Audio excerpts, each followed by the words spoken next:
Mañanas en Libertad, con Luis del Pino. Muchas felicidades a doña María Corina Machado y a Edmundo González por ese premio Sájarov otorgado por el Parlamento Europeo. Por cierto, el Partido Socialista votó en contra. Vamos con las noticias de las 7:30 con la ayuda de don Eric Gutiérrez. Comenzamos este tramo informativo con la renuncia del portavoz de Sumar en el Congreso, Íñigo Errejón. El diputado presentó dimisión ayer jueves, anunciando su retirada definitiva de la política. Este anuncio se produce en medio de una creciente polémica tras una serie de acusaciones de acoso y violencia machista. En una carta abierta, Errejón expresó que tras haber pasado por un ciclo político intenso y acelerado, ha llegado a un punto de agotamiento personal. Según indicó, ha estado inmerso en un proceso personal y de acompañamiento psicológico y necesita seguir adelante en este proceso y cuidar de su bienestar, razón por la cual ha decidido apartarse de la política institucional y sus exigentes ritmos. Su renuncia se hizo pública poco después de que la periodista Cristina Fallarás divulgara una denuncia anónima en la que una mujer relataba diversos episodios de acoso por parte de un portavoz del Congreso de los Diputados. A esta denuncia se han sumado otras acusaciones, principalmente difundidas a través de redes sociales que señalaban directamente a Errejón. Yolanda Díaz, líder de Sumar, confirmó que la dimisión es el resultado de una investigación interna realizada por el partido. Por otro lado, Más Madrid informó que Errejón admitió la veracidad de las acusaciones que se le imputan. Bueno. Que dice Errejón que ha pasado por una vida intensa y cada vez más acelerada. Sí, acelerado yo creo que iba un rato. Pero la cuestión es... Oiga, ¿por qué? Si estas acusaciones ya se empezaron a conocer el año pasado, ¿por qué el partido de Errejón optó por ocultar el tema? Es verdad, como indica un trabajador de Canal Red, de Pablo Iglesias, que una diputada de la Asamblea de Madrid intentó que una de las víctimas de Errejón no lo denunciara. Lo he comentado en el bloque de noticias anterior. A Errejón no se le acusa de nada ilegal, no se le acusa de haber infringido ninguna ley. Simplemente lo que denuncian quienes están denunciando el comportamiento de Errejón son dos cosas: que parece que le gustaba el sexo, en fin, llamemos rarito, y que usaba y tiraba a las mujeres con el más rancio estilo machista, que en fin no cuadra mucho con su papel, con su pose de aliade. Pues está muy bien que Errejón dimita. Me alegro de que lo haga. Me hubiera gustado que dimitiera por otras muchas cosas. Por ejemplo, por su defensa de una dictadura torturadora y asesina como la venezolana. Me hubiera gustado que dimitiera por su participación en un movimiento político que ha permitido que Sánchez esté desde la Moncloa saqueando y destruyendo España. Me hubiera gustado que dimitiera porque el electorado hubiera humillado de forma irrevocable a todo ese grupo de la izquierda. Pero bueno, ¿qué le vamos a hacer? A Al Capone se le detuvo por fraude fiscal, no por ser el jefe de la mafia y ordenar asesinatos a cascoporro. Se hace lo que se puede con lo que se tiene a mano. Errejón dimite, todos podemos ver la larga mano de Pablo Iglesias detrás. Y la pregunta es, ¿está Pablo Iglesias estudiando su regreso a la arena política, como ya se rumoreaba hace algunos días?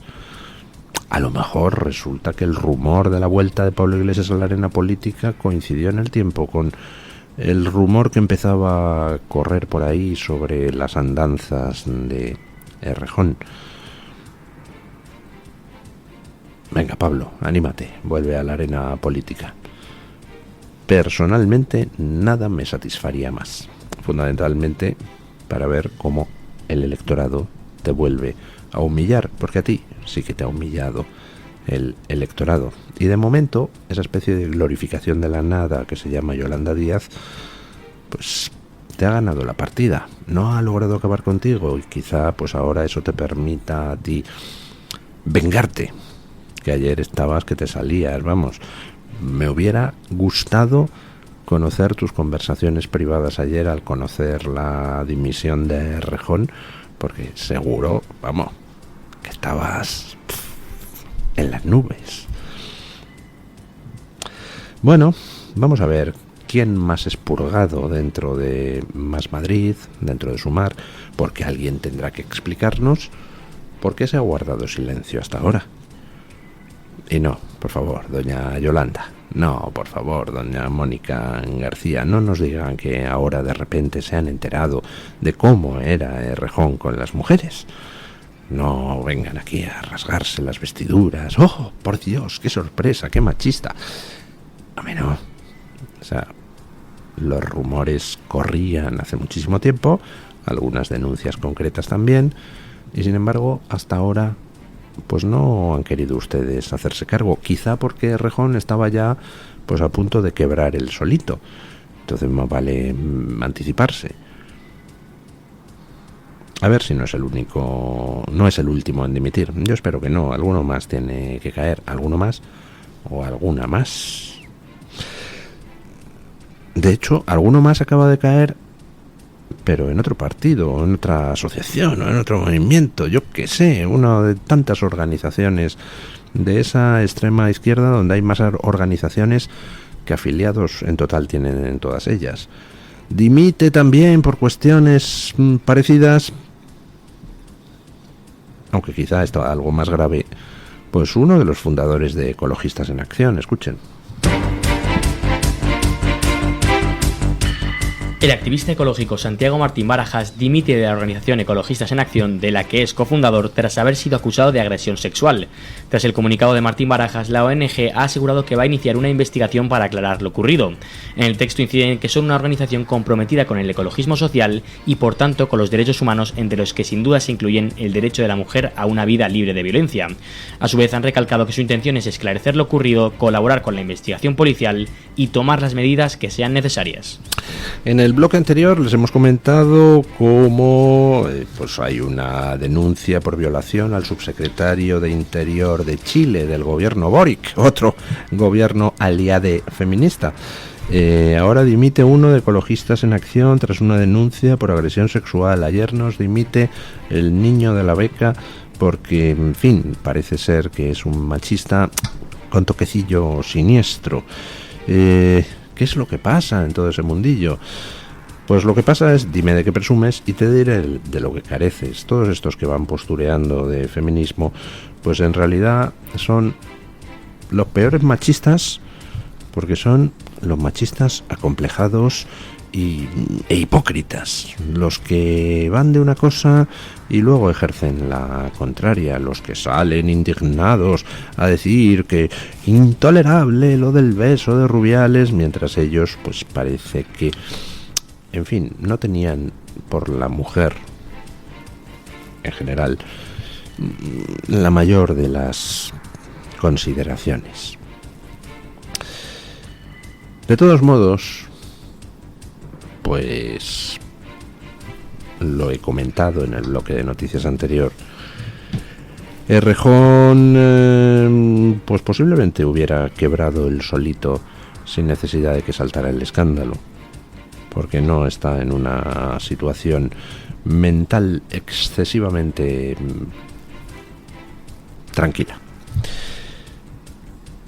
Se han lanzado ahora todos como un león contra él, después de haber ocultado pues sus comportamientos durante tanto tiempo, y pretenden focalizar exclusivamente en él la responsabilidad sobre esa hipocresía inmensa que subyace a toda la extrema izquierda. Pero yo creo que no van a poder focalizar en Errejón el asunto, y no van a poder focalizar en Errejón el asunto porque, entre otras cosas, pues el amigo Pablo Iglesias quiere más purga. Ha comprado un cargamento de piolets, ya ha usado uno, pero tiene otros 200 detrás. Pablo Iglesias se la tiene jurada a mucha gente, incluida Yolanda Díaz, pero bueno, ¿quién no se la tiene jurada a Yolanda Díaz dentro de la izquierda española? Y por tanto, veremos volar más piolets. Hoy los medios separatistas están un tanto indignados. El Supremo ha bloqueado la aplicación de la amnistía a los imputados más sonoros. Escuchen. El Tribunal Supremo comunica a Josep Rull, Carme Forcadell, Joaquín Forn, Jordi Sánchez y Jordi Cuixart que les paraliza la aplicación de la ley de amnistía. Esto provoca que no se les suspendan por el momento los antecedentes penales que tienen por el delito de desobediencia por el 1 de octubre. El Supremo se ampara para tomar esta decisión en que no hará nada hasta que el Tribunal Constitucional resuelva su cuestión de inconstitucionalidad que presentó contra el artículo 1 de la ley de amnistía.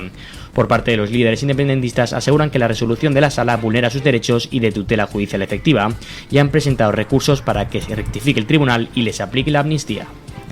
Bueno, pues continuamos con el culebrón de la aplicación o no de la ley de amnistía a unos encausados o no. Y tenemos que algunos de los encausados más sonados, Forcadell, Rull, los dos Jordis, pues habían pedido que se les aplicara la ley de amnistía para quitarles los antecedentes penales. Ya saben ustedes que estos se habían beneficiado del indulto del gobierno. Ahora querían pues que todo quedara absolutamente en nada. Si ellos dicen que, según la ley de amnistía, no han cometido delitos, entonces ni siquiera el indulto tendría sentido. Sería indultar un delito que no habría tenido lugar, según ellos. Y el Supremo, pues que ya saben ustedes que está recurriendo ante el Tribunal Constitucional y está planteando cuestión prejudicial ante el Tribunal de Justicia de la Unión Europea, pues ha dicho que mientras que no se resuelva el asunto, pues que no va a hacer nada de nada. En el caso concreto de estos el argumento es el recurso al Constitucional. Por supuesto, ya sabemos que el Constitucional fallará a favor del gobierno de Sánchez. Al fin y al cabo, ¿de quién depende el Constitucional? Pues eso. Esto del Tribunal Supremo es un intento de entorpecer la ley de amnistía. Bueno, yo creo que no la van a poder entorpecer mucho porque, insisto, ¿de quién depende el Tribunal Constitucional? Pero sí es un intento del Tribunal Supremo de lavarse las manos, de decir, que asuma otro la responsabilidad. Yo no aplico ciegamente lo que Sánchez ha dicho. Si Cándido Conde Pumpido quiere quemarse otro poquito más dando el luz verde, pues que lo haga. No va el asunto, me temo, por desgracia, a ningún lado, en el sentido de que está cantado que es lo que el Tribunal Constitucional va a determinar. Pero bueno, es tocar un poquito las narices a los separatistas y desmarcarse de una decisión que al fin y al cabo no es culpa del Tribunal Supremo. La aprobación de la ley de amnistía es responsabilidad de Sánchez y de quien aceptó tramitar esa esa ley de amnistía en el Senado, teniendo mayoría absoluta para haberse negado y haber planteado un conflicto institucional en condiciones. Ahora, es Marchena el que encabeza esta decisión del Tribunal Supremo. Yo querría recordarle a Marchena una cosa, que si estamos como estamos, querido señor Marchena, es, entre otras razones, porque usted se avino a rebajar las condenas a los separatistas y condenarles por sedición en lugar de por rebelión. En ese reblar empezaron todos los reblares en cadena que al final han conducido a la vergüenza de que todos se vayan yendo de rositas. Bueno, no todos, hay alguna instancia judicial planteando cuestiones prejudiciales, cuestiones al Tribunal Constitucional, pero vamos, que la intención de Sánchez es que se vayan todos de rositas, y teniendo en cuenta cómo van las cosas en este país, pues no me extrañaría que al final lo consiguieran. Si estamos como estamos es porque hubo tanta gente que no puso pie en pared en su momento, incluido el señor Marchena, e incluido el partido de la oposición, que no puso pie en pared en su momento, que votó hace 4 años y unos poquitos días contra la moción de censura contra Pedro Sánchez que presentó Vox, y que ayer mismo el PP ha votado en contra de debatir en el Parlamento Europeo la corrupción de Sánchez. Escuchen. El Partido Popular vota en contra de la propuesta de Vox para debatir en el Parlamento Europeo los casos de corrupción que rodean a Pedro Sánchez. Los populares han asegurado que todavía es demasiado pronto para abordar este tema en el Pleno Europeo. Desde Vox transmiten la idea de que en caso de haberse aprobado, el Pleno de noviembre habría sido una oportunidad para conocer más detalles sobre la corrupción que afecta al Gobierno. Uno de los que se ha pronunciado sobre esta problemática ha sido el jefe de la delegación de Vox en el Parlamento Europeo, Jorge Buxadé. Tenemos que hacer todo lo posible porque el Gobierno de Sánchez caiga. Y lo hemos hecho también aquí en Bruselas. Junto al Grupo Patriot solicitamos un debate urgente para la próxima sesión del Pleno Extraordinario de Estrasburgo del Parlamento Europeo. Y hoy el Partido Popular Europeo ha rechazado debatir y discutir sobre la corrupción de Sánchez con el argumento de que es demasiado pronto. ¿Cómo que es demasiado pronto? Se lo están llevando a manos llenas. Los 104 lingotes de Delphi de oro en el aeropuerto. Pero, ¿cómo que es demasiado pronto? Pues el Partido Popular no ha querido llevar la corrupción de Sánchez y la vulneración masiva del Estado de Derecho, de nuestras instituciones y de nuestra libertad, así como efectivamente de nuestros bolsillos, al Parlamento Europeo. Una pena que el Partido Popular siga pensando solo en términos de intereses particulares y no de intereses de la nación. Que es demasiado pronto, dice el Partido Popular, para debatir en el Parlamento Europeo la corrupción de Sánchez. ¿Cuándo sería el momento adecuado? ¿Cuando ya hayamos logrado echar a Sánchez por otros medios? ¿Después de las siguientes elecciones? ¿Cuando entre en la cárcel? Es demasiado pronto para discutir en el Parlamento Europeo la corrupción de Sánchez. Es decir, pudiendo aprovechar un pleno del Parlamento Europeo para aumentar la presión sobre Sánchez, para aumentar su descrédito internacional y por tanto, pues en fin, colocarle en una situación más incómoda, vota el Partido Popular que no, diciendo que es demasiado pronto para tratar el tema de la corrupción de Sánchez. Estamos hablando de una corrupción relativa al viaje de Delphi que se produjo en enero de 2020, hace 4 años, y estamos hablando de una corrupción que se inició, todo lo de la trama de las mascarillas, en abril de 2020, es decir, hace 4 años. Eso es demasiado pronto.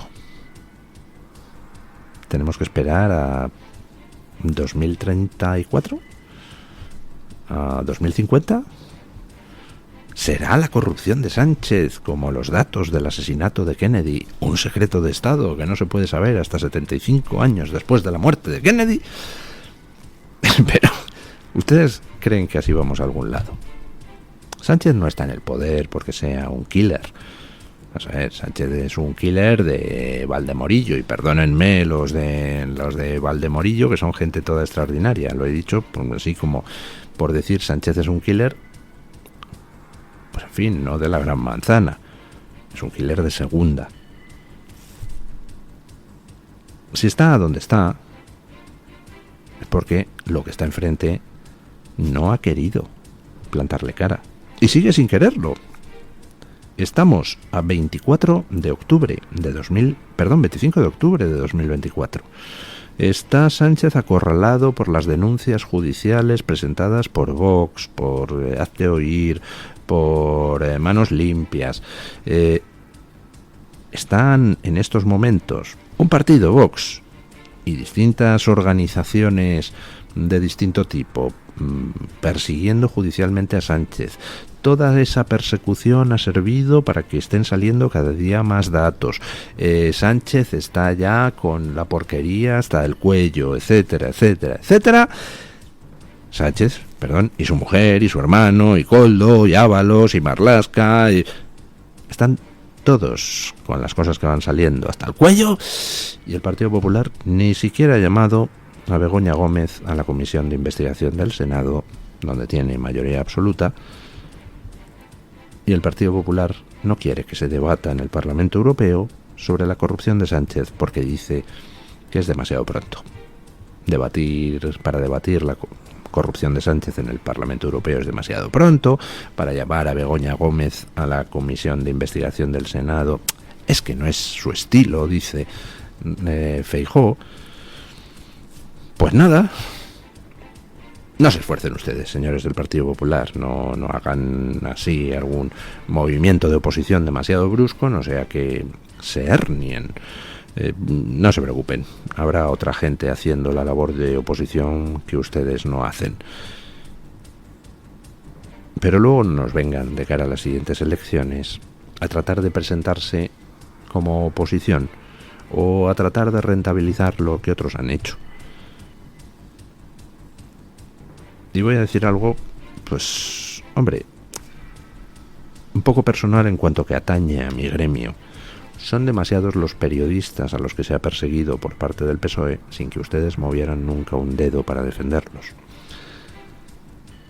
Son demasiadas las organizaciones sociales que se han movilizado a lo largo de los años contra los desmanes del PSOE, empezando por el tema de la negociación con ETA, sin que ustedes hicieran lo que debían para defenderlos. Y al final, pues es mucha la gente que trata de hacer oposición y siempre se encuentra con lo mismo, con que ustedes siguen arrastrando los pies. Uy, no, es que no es nuestro estilo, no, es que todavía no es momento. Pues bueno, pues ¿qué quieren que les diga? Bastante lamentable. Como lamentable es la fotografía que tuvimos oportunidad de ver ayer. Escuchen. El secretario general de la ONU, Antonio Guterres, es criticado por hacerle una reverencia al presidente ruso Vladimir Putin en la reunión de los BRICS en Kazán, Rusia. La situación ha sido muy mal recibida en Ucrania, donde consideran que este gesto, junto a la visita de Guterres, es una forma de reforzar al líder del Kremlin. Concretamente ha sido el jefe de la Comisión de Exteriores del Parlamento ucraniano quien ha asegurado que acudir a un acto organizado por un criminal de guerra con una orden de detención emitida a su nombre por la Corte Penal Internacional está fuera de lugar. Además, en sus declaraciones ha exigido la dimisión de Guterres. Por otro lado, la viuda del opositor ruso Alexei Navalny, Yulia Navalnaya, ha criticado en la red social X que Guterres se haya reunido con Putin diciendo que era el tercer año de la guerra y el secretario general de la ONU estrechaba la mano de un asesino. Por su parte, en su intervención, Guterres ha llamado a la paz tanto en la Franja de Gaza y el Líbano como en Ucrania. Vaya. ¿Alguien se sorprende? Tenemos a un perfecto canalla llevando la Organización de Naciones Unidas, que es una cueva de dictaduras y de regímenes que protegen a terroristas. Tenemos a un Antonio Guterres, de secretario general de la ONU, socialista tenía que ser, que ha sido incapaz de condenar el ataque último de Irán contra Israel con 181 misiles balísticos. Tenemos a un secretario general de la ONU que se dedica a criticar a Israel día también por defenderse de una agresión. Y sin embargo, a quien agrede a Ucrania, a quien es un criminal de guerra y a quien en estos momentos está reclamado por la Corte Penal Internacional, que es Putin, no solo se reúne con él, sino que le hizo una reverencia. ¿Mi amo? La foto es espeluznante. La foto indica el nivel de degradación de Naciones Unidas. Yo creo sinceramente que Naciones Unidas habría que disolverla. Habría que sustituirla por una organización de naciones democráticas donde no tenga cabida ninguna dictadura. O por lo menos, si no se disuelve, que se lo paguen las dictaduras. Pero es que encima son las democracias las que financian en buena medida esta cueva de amigos de dictadores. Antonio Guterres, con su reverencia ayer a Putin, demostró que no tiene ningún escrúpulo moral y que le da igual todo. Le da igual que le fotografíen haciendo una reverencia a Putin, a un criminal de guerra. Le da lo mismo. Él está ahí para defender las cosas que defiende, que es a los terroristas y a las dictaduras. Bueno, pausa publicitaria y a las noticias de las 8, que todavía nos queda mucha tela que cortar con el caso Koldo, con el caso de Elci, con el caso de Errejón. Pausa y vamos a ello.